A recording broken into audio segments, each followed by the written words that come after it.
Good morning, everyone.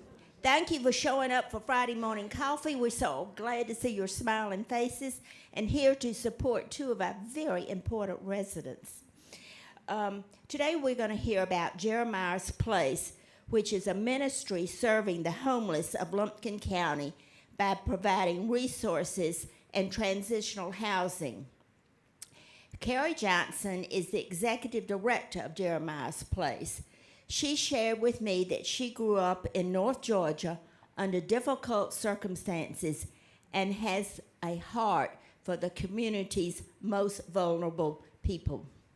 She and several other individuals will be here to tell us about their organization. And Carrie Johnson's going to introduce those people, and we're going to get lots of fine information. Thank you. And of course, don't turn down up here. Thank you, dear. Good morning. I know it's a little early, isn't it? Yes? No? For some? I got up about 5 this morning and my husband came in and said, "What are you doing up?" And I said, "Do you do this every morning?"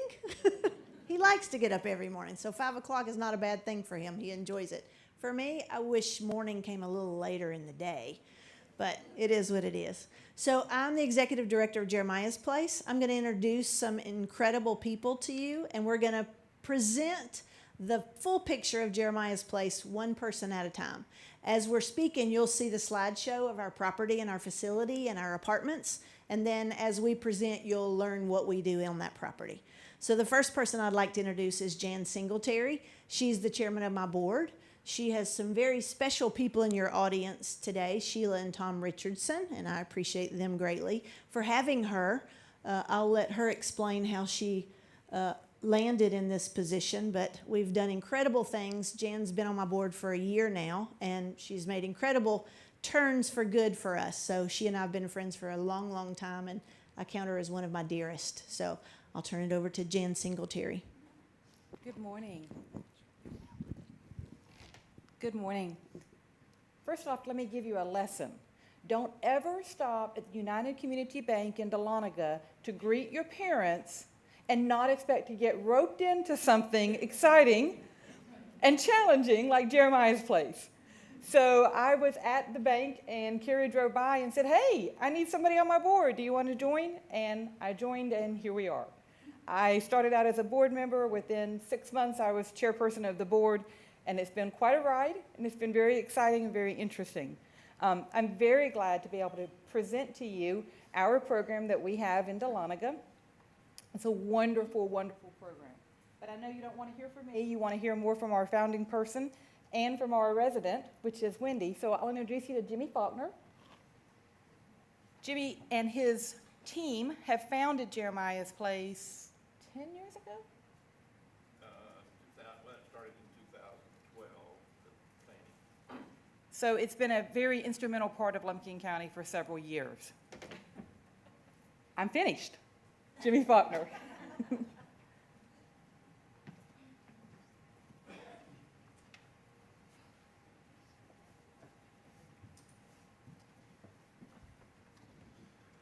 Well, thank you, Jan, and thank you to the residents of LVE. Y'all hear me every day, so I'm honored that you came to hear me for just a few minutes this morning. I'm going to start with the very beginning of the idea of Jeremiah's Place, and I'll carry you up through the time we admitted welcomed our first resident.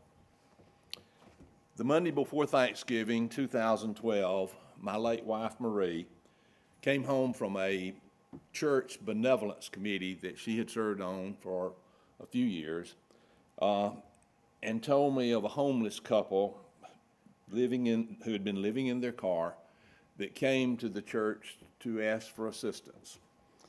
This was a husband, wife, a 6-month-old baby, and a 3.5-year-old child. And it seems that they had been on hard times.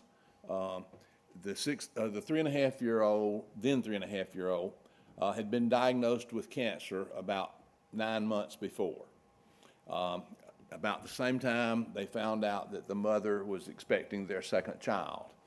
At that time, they were in a home I'm not sure whether it was rented. I think it was probably a rented facility, but they were in a home.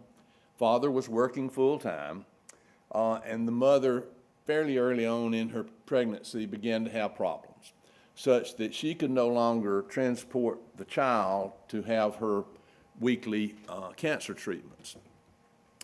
So the father had to take time off from work, and those treatments went from 1 a week to 2 a week.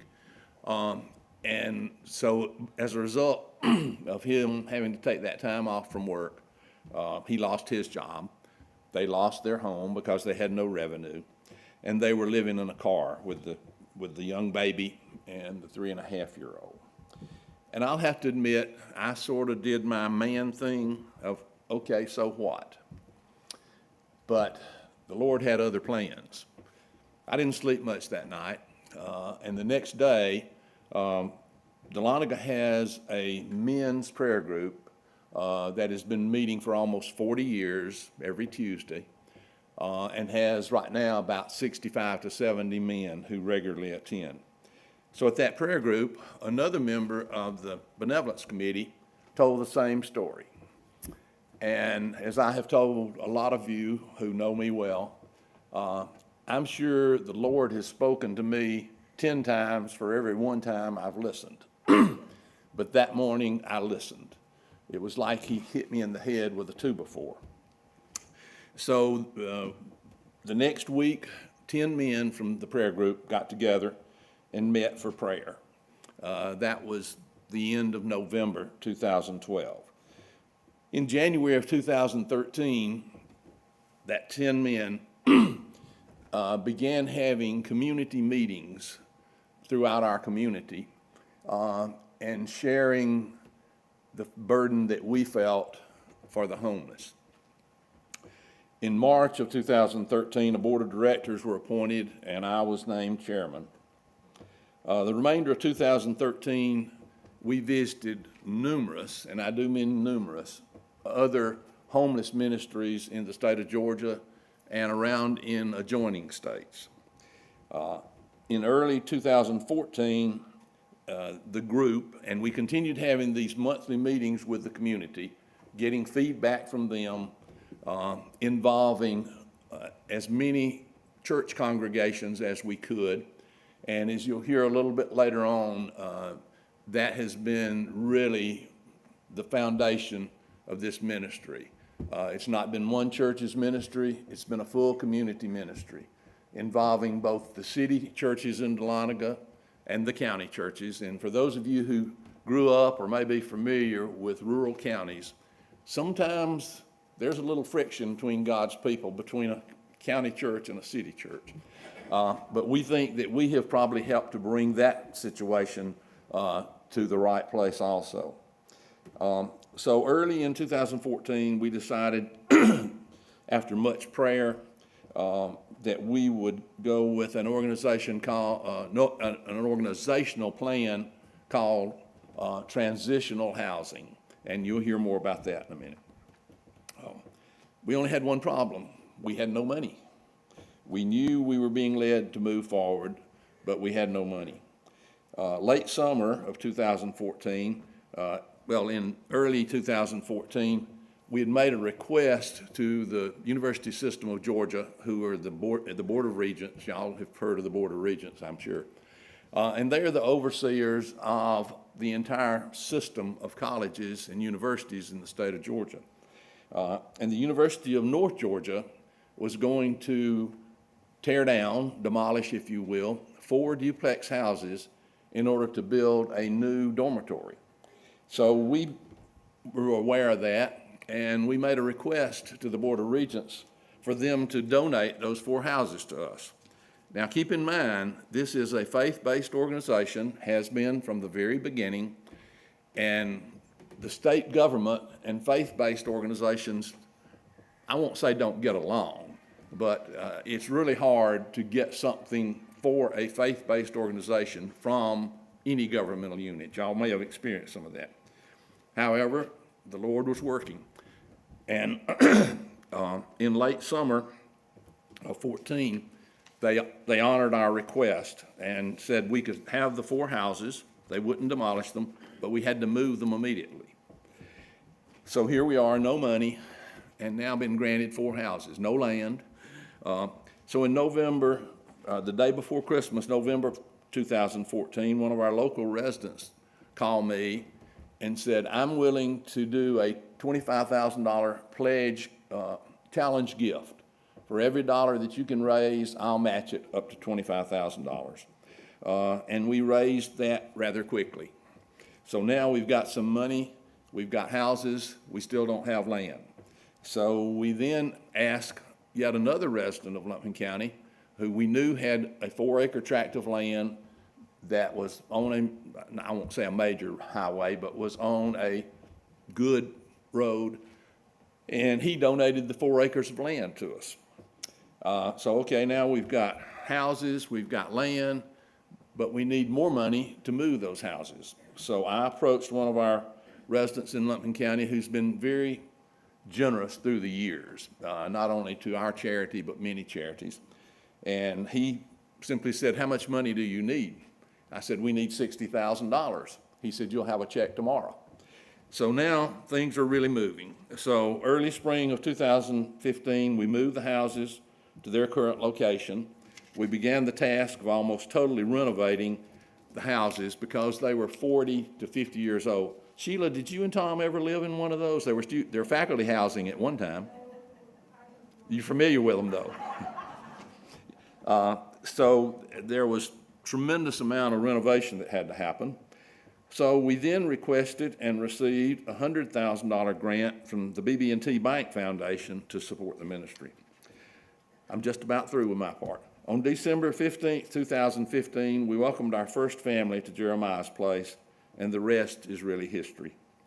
Our motto from the very beginning has been, attempt something for the Lord that is so great that if He is not in it, it will not succeed.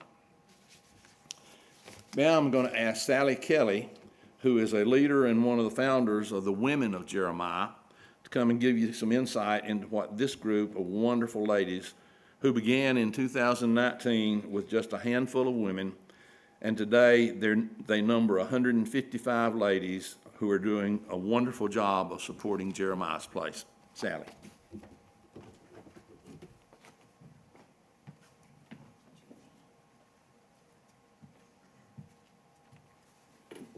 Thank you all for coming out today, and Jimmy's already told you that this is our 5th year as a group of women, and we're 155 strong, so we're pretty excited about that. Our goal was 100 members, but we passed that quite a while ago and excited about it. So I'm Sally Kelly, and there are 2 other leaders that help. We just kind of do the best we can in leading the Women of Jeremiah's Place. So you ask, who are the Women of Jeremiah's Place? And we're basically a group of support women that we want to come alongside the ministry there, and we want to help provide the families that are there with the best possible experience they can have, and try to relieve some of the financial burdens that they may have, because a set of tires sounds like you're trying to buy a house when you have no money. So we have just come alongside of them, and what we do is we try to bring awareness in the community of the fact that Jeremiah's Place exists and what the purpose of it is. And so who do we want to be a part of this group? We want caring, compassionate, and passionate women who want to serve others. And we have a very diverse group of women, and I just love when we meet together and you see women from all walks of life there, but with one common heart, and that's to serve people. So our group motto is, there but for the grace of God go I. And what I remind them every time we gather together is that it could be us that need the services. It's not just those who have had addiction problems or those who have made bad choices. Some of them were just dealt a bad hand. Maybe their husband was the one who earned the money for the family, and he left them with no resources, no way to pay the bills. So we always try to remind ourselves that the residents are people like us. So what are our requirements of our group? First, we just ask that you would prayerfully support them. You can do that It doesn't cost you a dime, just support them by prayer. You need to pray for the staff, you need to pray for the residents. We ask that you pray for the ministry as a whole. And we would love it if you could also pass along the word about Jeremiah's Place and the women of Jeremiah's Place in specific. We ask our members to pay an annual tax-deductible donation in the amount of $100, and that money goes to support whatever the needs are. I'll just give you a few examples of what we're doing. These are things that our women's group has supported just since April. We are paying $300 a month for karate classes for a young man, and that also serves as his after-school program while his mother works. She's a single parent. We bought 4 sets of tires, scrubs for mom to wear to work, paid for brakes for a vehicle. We donated $3,000 toward the purchase of a new and secure gate for Jeremiah's Place to replace the cattle gate that was there, so they're a little more secure now. And we buy our back-to-school clothes for any of the children that are there, and 2 of our members actually volunteered to take them along with their parents shopping, so we have a lot of volunteer base too. Paid for daycare, all the birthday parties and birthday gifts, we try to supply those as well. And we are also providing $150 worth of gas vouchers each month, because a lot of the ladies, or I say ladies, it can be a couple that lives there as well, but currently there are women there with their children, and they have to drive a long distance to work. So as you know, gas is expensive, so we're trying to help out in that area. And we've purchased eyeglasses, furniture, baby beds, kitchen needs, whatever the needs are. If we have the money and the staff calls on us, we try to do that. Volunteering is totally optional, but we do have a pretty large group of ladies that wanted more one-on-one, more hands-on time there with the ministry, so they have stepped up, and the staff relies pretty heavily on them. And they do everything from helping the office to stocking shelves with the donations that come in from various organizations. And they sit with children while the parents attend the weekly meetings. And one of the biggest things we've seen results from is the mentorship program that we have. And at our last gathering, I call that, it's our dinner meeting where we give updates. We heard from, the one you're going to hear from today too, and you're going to love her. But we heard from another resident who just had she just didn't have any self-esteem. She didn't know how to clean her apartment. She didn't have any life skills and very little self-esteem. So her mentor came alongside her and spent time with her, earned her trust, and they have just made leaps and bounds. So it was wonderful to hear how she's come along, and I know that she's going to do great things in her life. So she's got a hope for a brighter future because of her mentor. We also have a group of women who serve on a crockpot team, or teams. There are quite a few of them, and they will bring the ingredients and a recipe and provide that for the residents. And you all that worked outside of the home know what a huge help it is to have a meal purchased and provided, and there all you have to do is put it in the crock pot. So these are just a few things that we've had success with.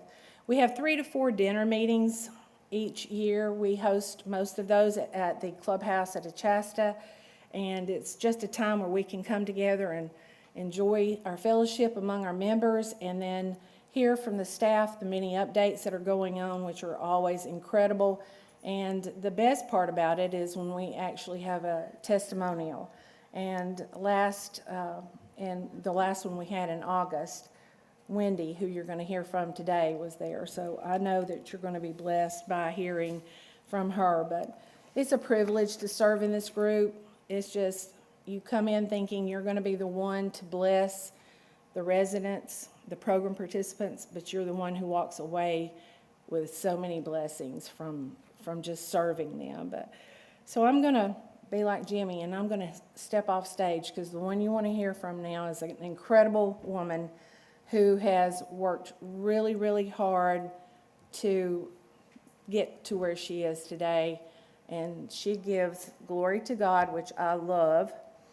But she herself has worked very hard to, and I'm not going to steal her thunder, so I'm going to walk away. But if any of you ladies, sorry men, but if any of you ladies would love to join our group, I'll be staying around after the meeting. I'd love to talk to you more about that. Thank you so much for your attention.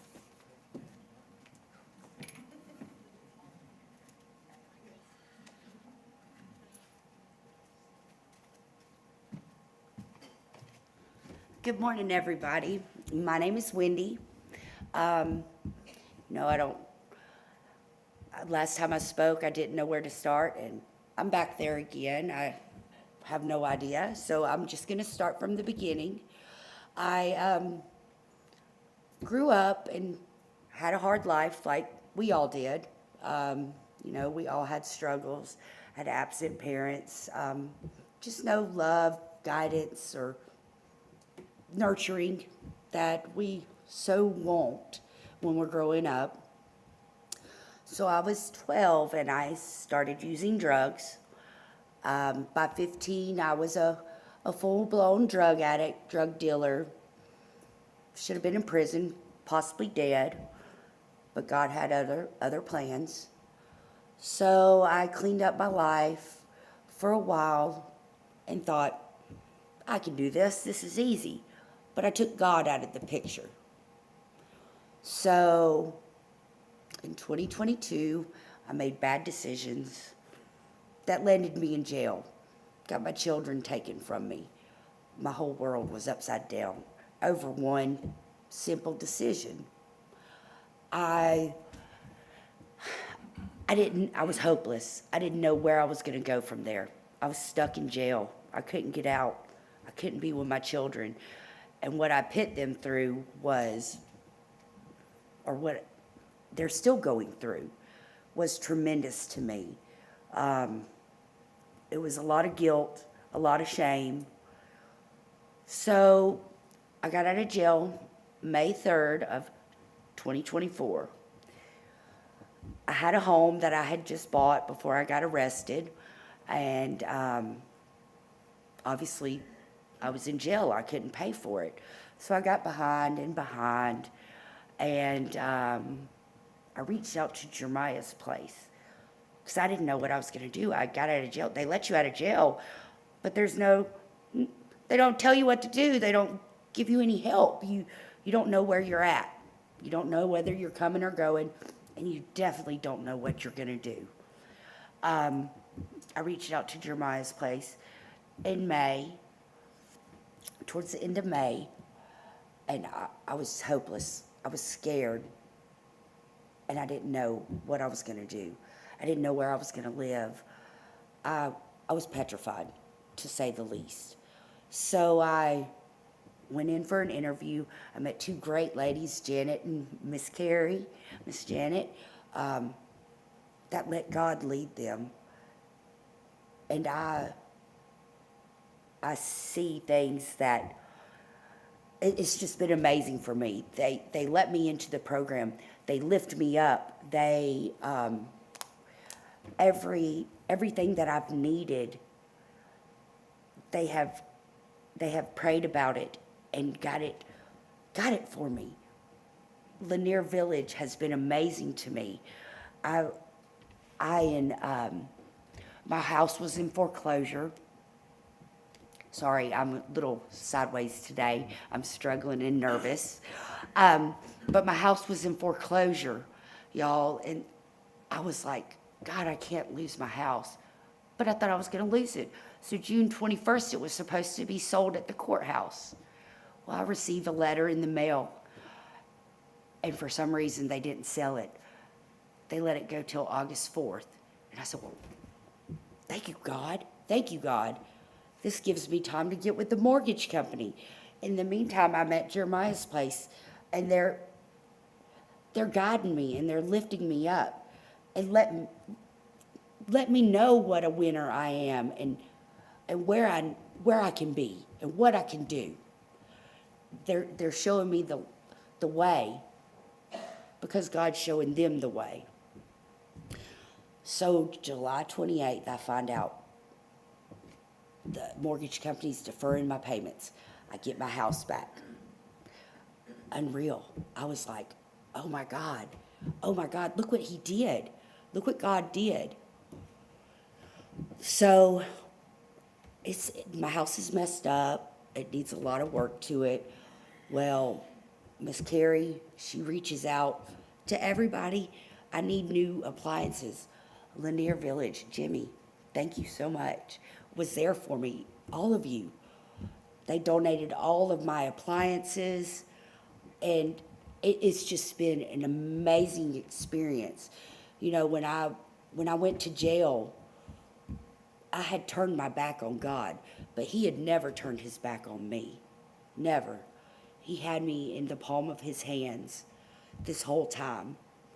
When I made bad decisions, he held on to me, because really there's no reason at all that I should be standing here either alive or with my freedom. I should have lost both. I should have lost my life with my decisions I was making, and if not my life, then definitely my freedom. But he has other plans for me. He has other plans for my kids. He has other plans for all of us. So I'm in the process of fixing my house up. I'm still in the program.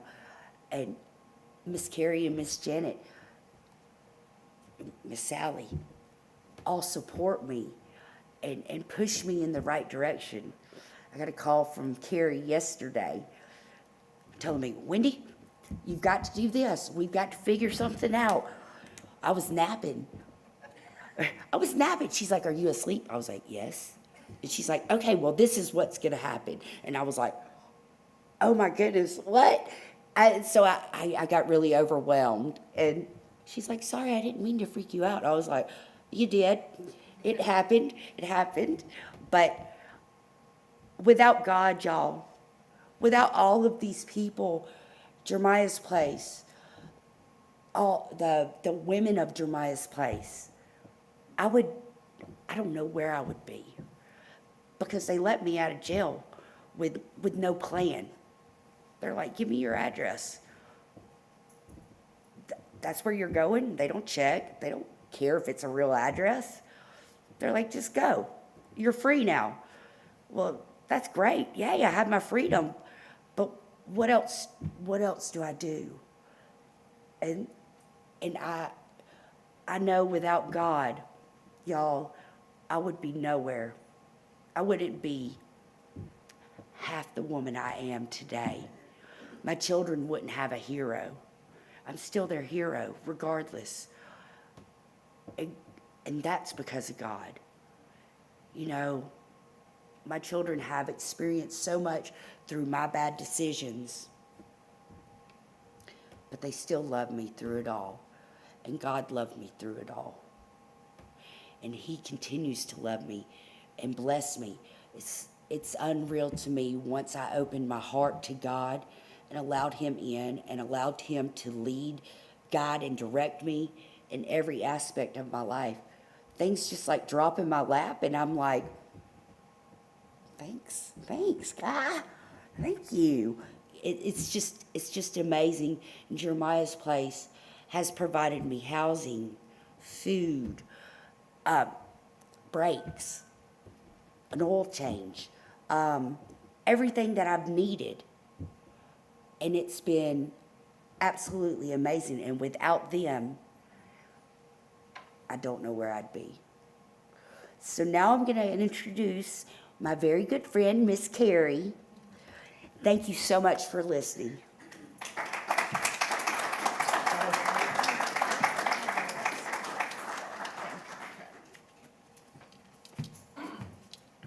That's a hard act to follow right there. So I want to elaborate a little bit, just a little bit of background. People often say, how did you get in this job?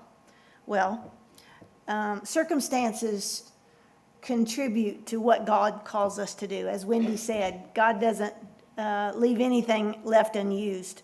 So in my childhood, I was You know, on the exterior of our home, it looked like a normal home. My dad was a football coach. My mom was a nurse, so on and so forth. Behind the scenes, I was born out of wedlock, molested, a victim of domestic violence growing up. My father was an alcoholic.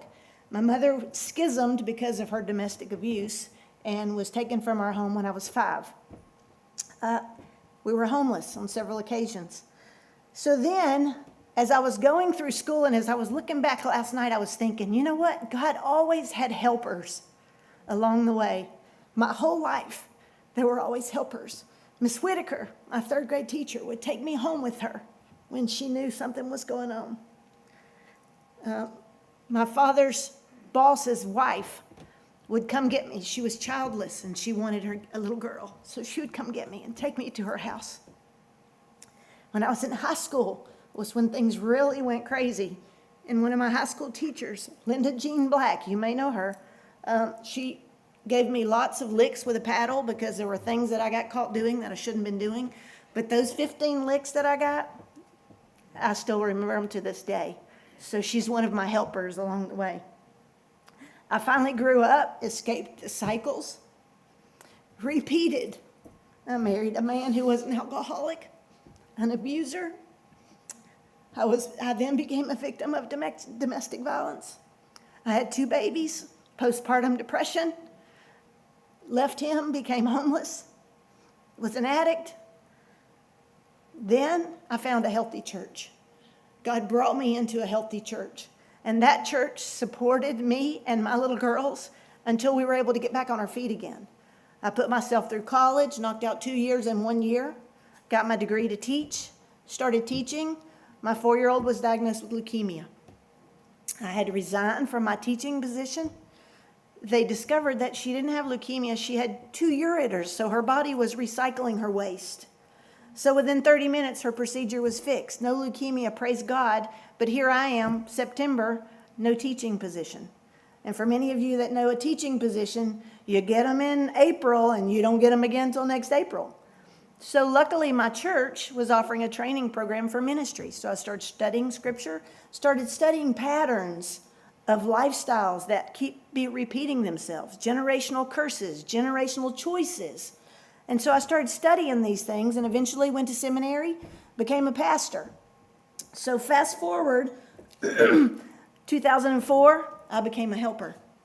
I started working at a church in Dahlonega, one of 3 pastors. I started working with addicts. I started working with the domestic abuse victims. I started working with the homeless, the jail ministry, mental illness. All of those people became my people. So in 2012, I was thinking about this last night, Jimmy. It's the first time I really saw the timeline combined.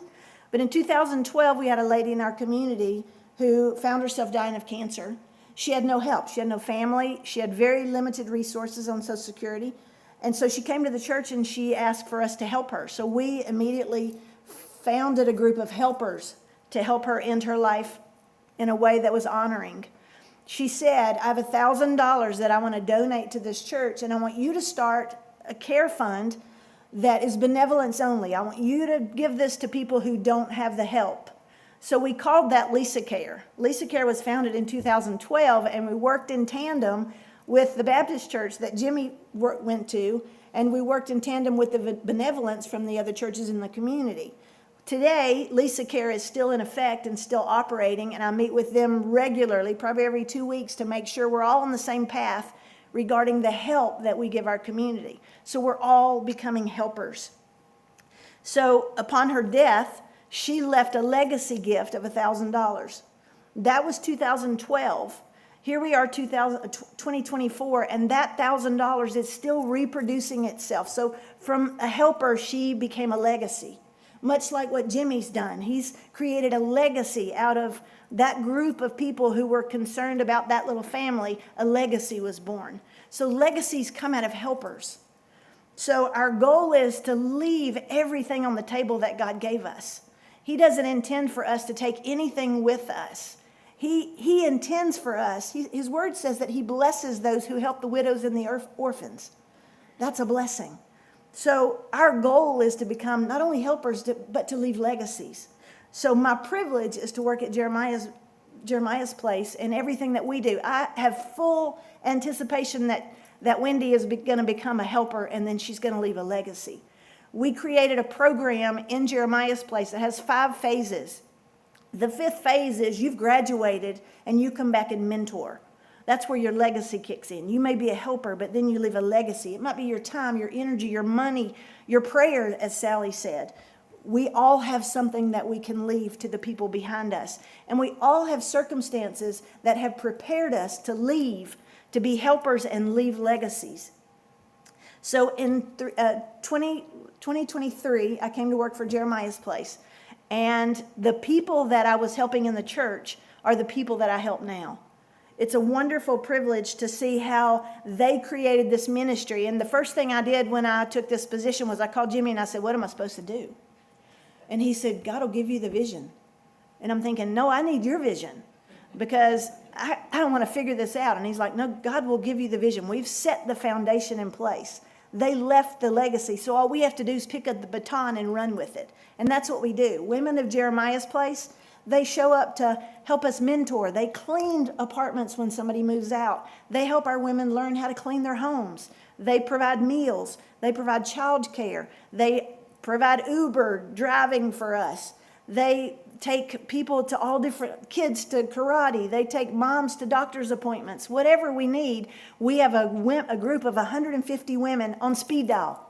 So if Janet comes to me and goes, well, we have an issue, I'm like, send a text to Women of Jeremiah. And within 30 minutes, we have probably 20 responses of people that would be willing to do whatever we need. We would not do this job without the Women of Jeremiah's Place. And I tell Sally the day she goes, I go with her. Because I cannot imagine what it would be without that group of women. And I heard somebody in there saying, there's no men? Well, you know what? Any of you that want to start a Men of Jeremiah, I'll help you. There's a new legacy just waiting to be birthed of Men of Jeremiah's Place that would continue that vision from what Jimmy Faulkner has done. So what we do at Jeremiah's Place, they come into our facility, we interview, myself and Janet. Janet, stand up and wave. This is my left brain, my work wife, my handler, my bouncer. She keeps me in line. My husband is thankful for her. So what we do is we bring in by invitation. They fill out an application online. We bring them into our office, myself, Janet, and a board member, and we interview them. We have a 6-page application that we go through. Then we scour all their social media to make sure they're not out doing things that landed them probably in Jeremiah's Place. We present our program to them, and we tell them pretty clearly, we don't give you fish, we teach you how to fish. And if you want to learn to fish, we're your people. I had to learn all those things myself. Based on my childhood, I had to do everything the hard way. There was no Jeremiah's Place for me. But whenever anybody steps in my office, there's not a whole lot they can give me excuse for that I haven't been through. And I figure that's God's plan for getting me to where I am right now, because I know what it's going to take for them to be successful. I have several degrees. I've been to seminary. I have college degrees. I've written 14 books. I have 4 published. I'm working on the rest of them in my spare time. So it's not that we don't have what we need. We often just don't look in the right places. So for folks like Wendy and our other families, Jeremiah's Place gives them an incredible place to build a foundation. Many of them have no parenting. They have no foundation to build on. Luckily in my life, I had helpers. So we are helpers for folks like Wendy and the other participants in our process. So once they come in, we give them the full process of what we're going to do. We're going to join with them to create a future.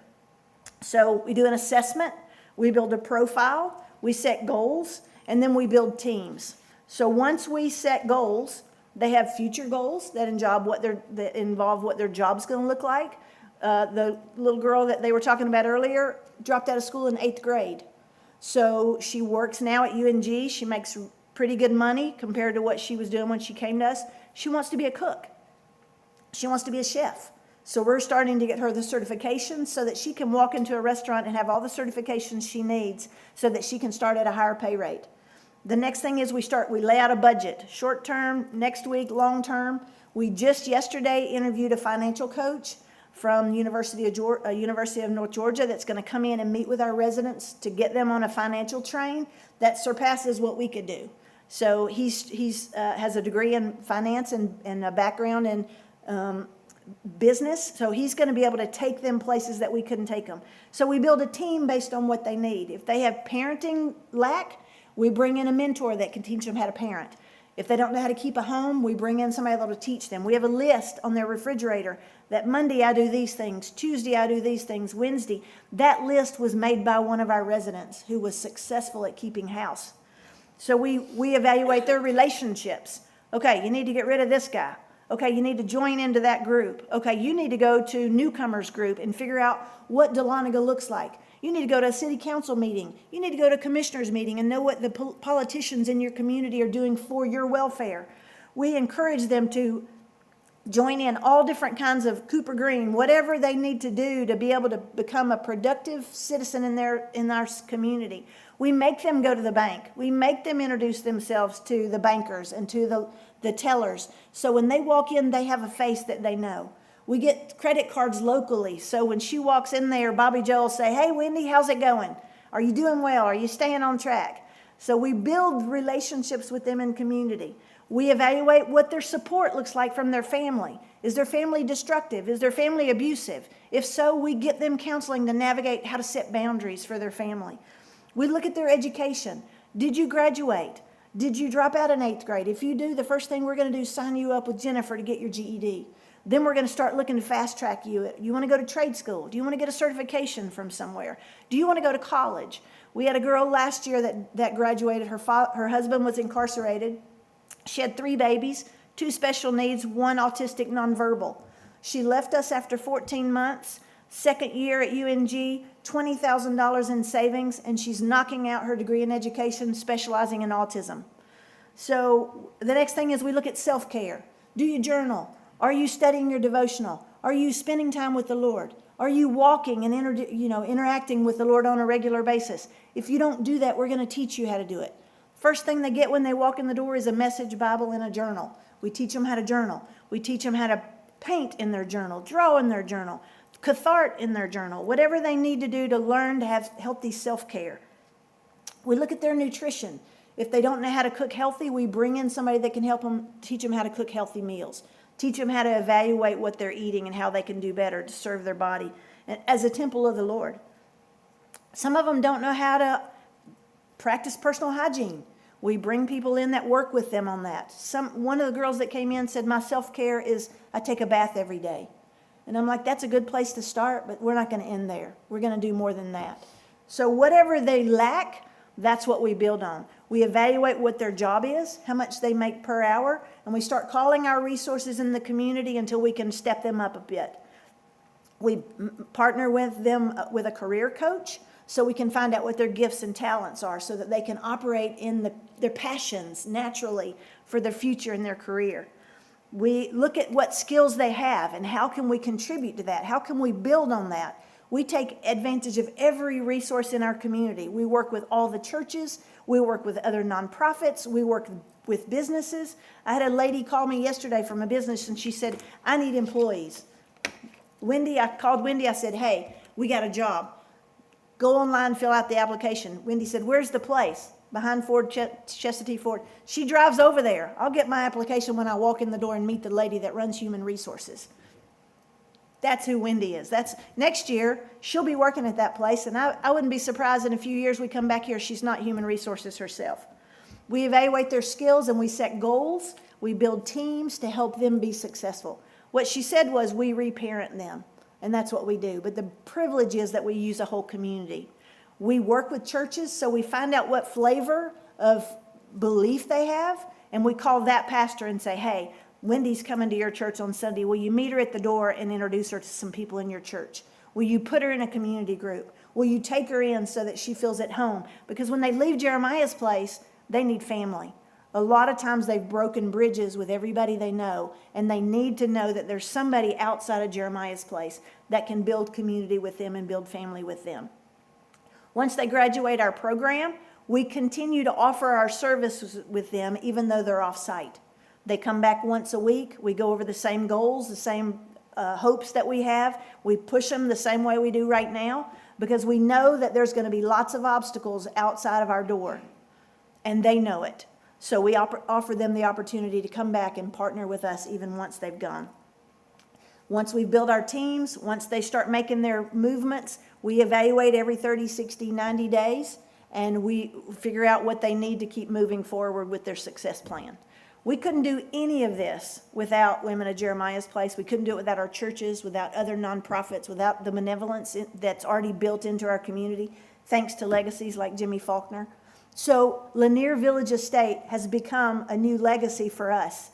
All the appliances that Wendy got for her apartment, many of the furniture, much of the furniture, many of the microwaves and stoves and refrigerators that we have came from Lanier Village Estates. So we are pleased and thankful and grateful that you have become part of our helpers and part of our legacy moving forward with Jeremiah's Place and Lanier Village Estates partnering. Thank you to Scott. I don't guess he's here today. I'll snag him on the way out. But thank you, everybody. Barbara, thank you for setting this up for us.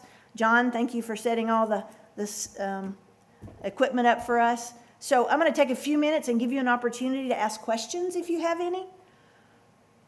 And then we'll move on. There's a table in the back that has cards of Women of Jeremiah's Place if you'd like to join and be a member.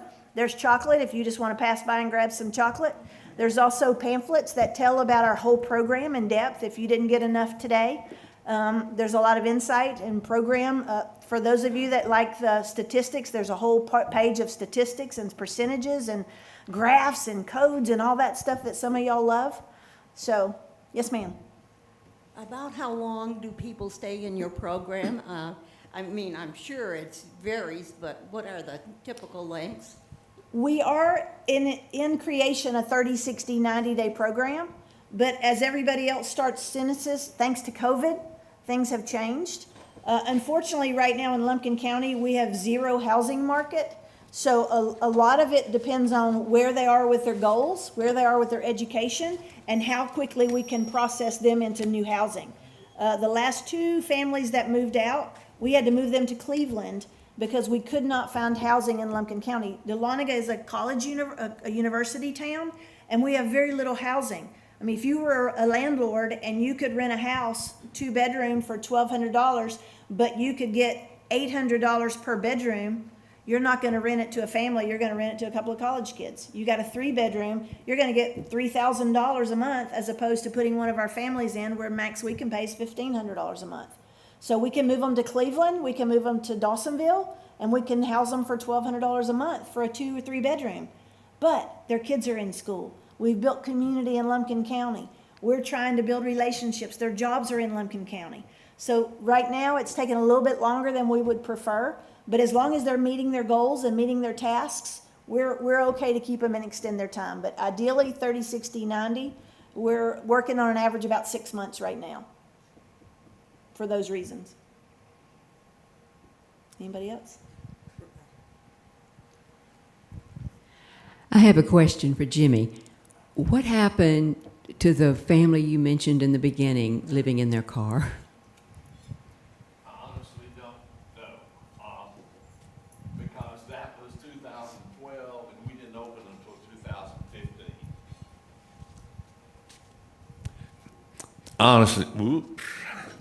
Honestly don't know, Janice.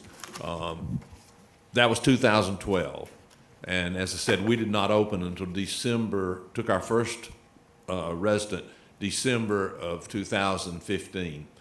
I wish I could tell you. I want to say one more thing. When we were getting started, there was a group, a very small group, who thought we had lost our mind. They actually met with myself and 2 of the directors and said, "You're crazy, you can't help these people, and there's no homeless people in Lumpkin County either." I said to them, well, maybe we can't, but we can try.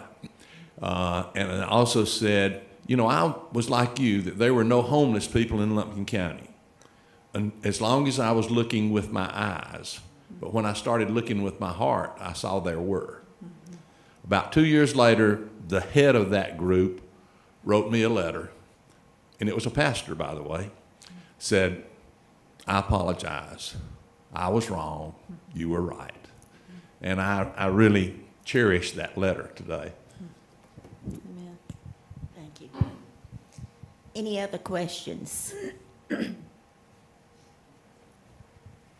Oh, she has a mic, Barbara.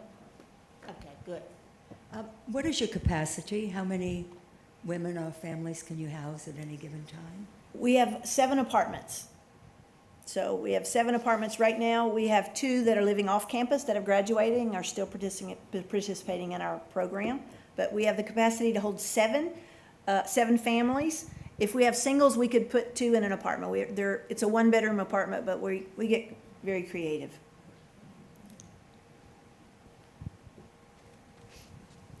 Any other questions?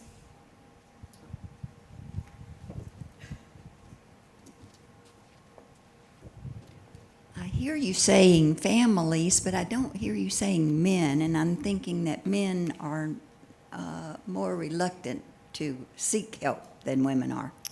They're more reluctant and they're also more resourceful. We have had men and we do have men. We interviewed a young man yesterday. They don't seem to be the ones that end up with children. They don't seem to be the ones that can't make things work somehow. Usually it's the women who have the difficulty in getting back on their feet. So we do take men, we do take families. We have had both, and we're open to both. It's just they seem to be more resourceful and more reluctant, as you said, to receive care, assistance, I guess. These are good questions. We have a few more minutes if you would like to ask something. Did you want to say something? Do you have failures from time to time? We do have failures. I just recently invited someone to leave. She came into our program. She was not a very good candidate in the beginning. She's lived in her car for 4 years. She had a 2-year-old and a 4-year-old and a dog. And the first thing out of her mouth was the last place that interviewed her that she was going to sue. So we were not really interested in taking her until I met the children. And then I thought, I think we can do something. So we brought her in. We got her a really good job, making $20 an hour, which is pretty good for somebody that's been living in their car for 4 years. She lasted 10 days, quit that job. We got her another job. She lasted 3 days. We gave her 2 months opportunity to turn things around. She didn't. In the meanwhile, she took lots of advantage of our program, our facility. She took lots of liberties that were unjust from our standpoint. We usually give 3 write-ups, so to speak. She had about 10 out of compliance when we first invited her to leave. And the last thing out of her mouth was, "I'm gonna see you in court." So that's the only unsuccessful story we've had since we've been there. Well, we have one other, but it's usually people that come in and they have a huge sense of entitlement, and that's one thing I have very little tolerance for.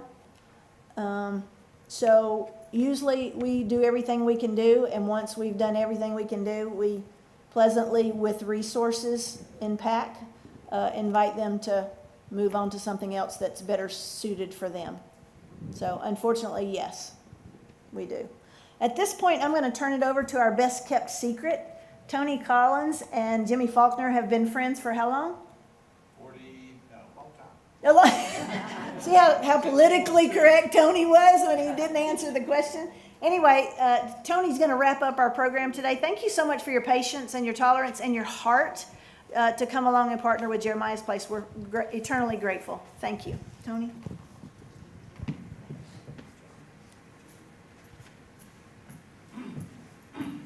Thank you, Carrie.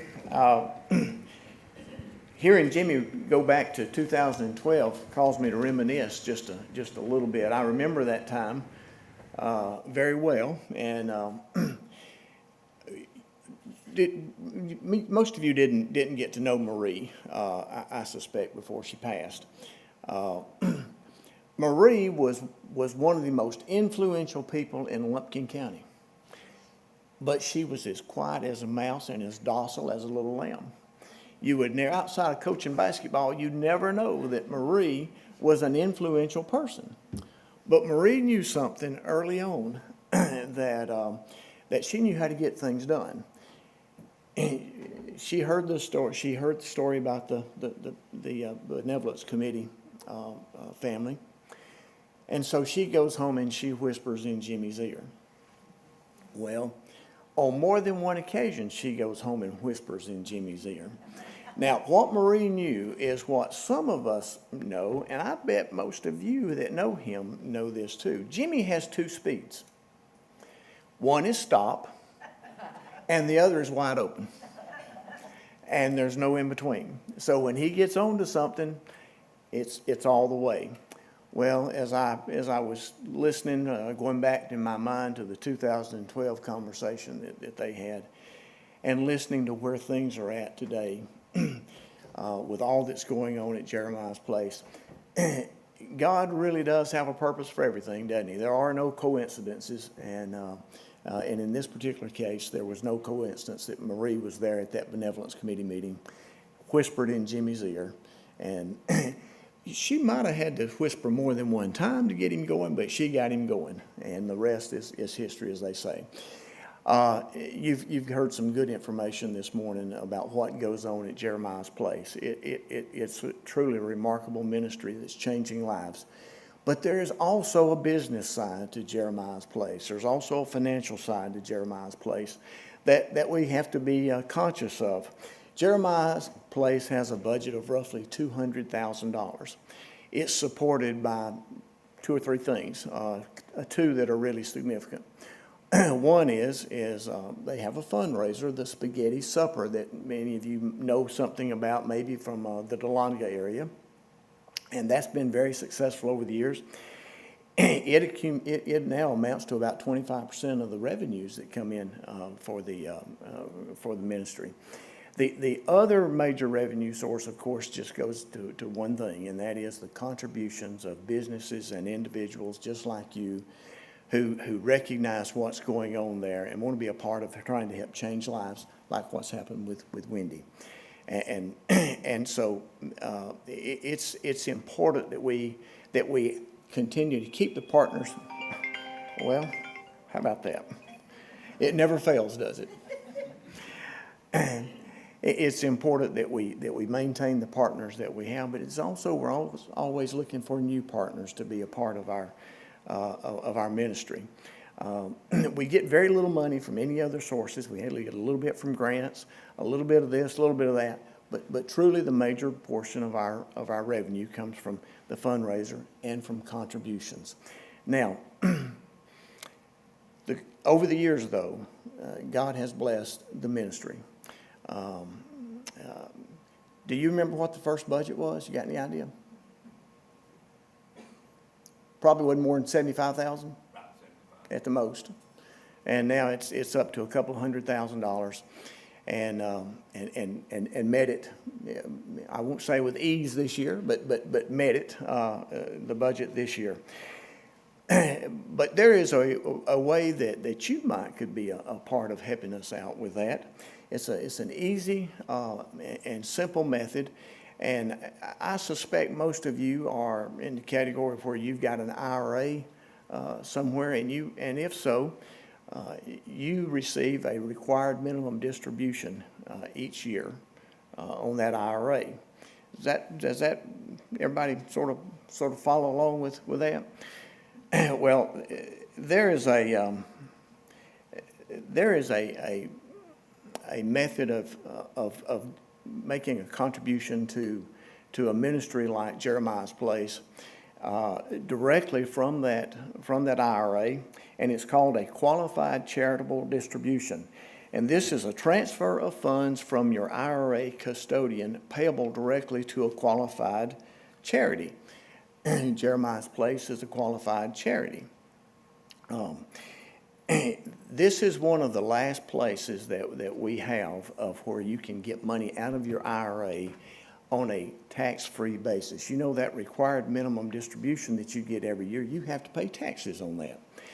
And this, however, is a method of you being able to give to a charity and not have, and that distribution not be taxable to you.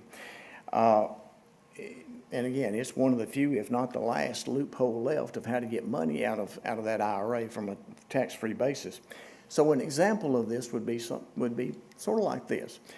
Let's just say that you receive a $20,000 required minimum distribution every year, probably around November. Is that about when most of you get that?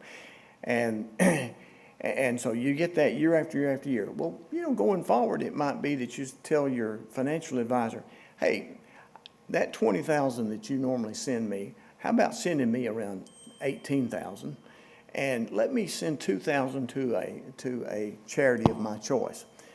Well, that would work perfectly. That would be great, and it'd be helping you, and it'd be helping the charity. And it doesn't have to be Jeremiah's Place, although we're here today to talk about Jeremiah's Place. Okay, but that would work really, really good. And the question might be, is this difficult for me to do? Well, let me put it like this. There's a commercial on TV where an injury lawyer, he comes on and he's been saying this for years. One call, that's all. Are you familiar with that? One call, that's all. And he talks about how simple it is to get his process going from an injury standpoint. Well, in this case, really, one call, and that is all you need to make to your financial advisor and tell them, I'd like to send part of my required minimum distribution to, in this case, Jeremiah's Place. And all you've got to give them is the name of who you want it to go to and the address. And they can take it from there and work out all the paperwork that goes with that. You don't have to know the ins and the outs of the IRS rules as it relates to this. All of you qualify. I can tell by the age bracket that we're talking to here, all of you qualify, just like I do now. This is my first year of qualifying for this benefit. A few weeks ago, I called my financial advisor and said, I'd like to do so-and-so. And I was expecting this to be a pretty significant process. And he said, okay, all I need is who's it going to and give me their address. That's all? That's all. So one call, that's all. So remember that, okay? All right. Well, let me wrap up by saying you've heard these stories about what's going on at Jeremiah's Place. You've heard the success stories. You've heard maybe one or two of who we couldn't help very, very well. But there's been lives transformed. There's been wonderful things that happened. The good Lord did put it on Jimmy's heart back in 2012 to get the ball rolling. The ball is rolling. Carrie and the team are doing a great job. Jan's doing a great job. A lot of good people working on this. A lot of quality people involved in this. And so if you could be a part of helping us out from a standpoint of a contribution, remember, through that qualified charitable deduction or distribution. That's what you would want to say to your advisor.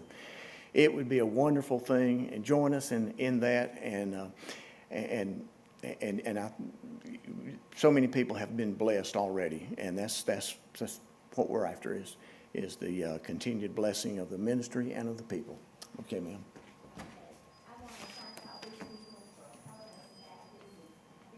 It's not on? Okay.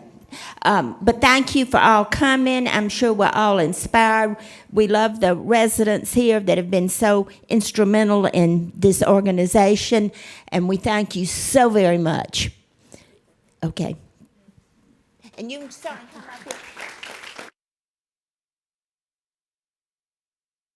Back there, please.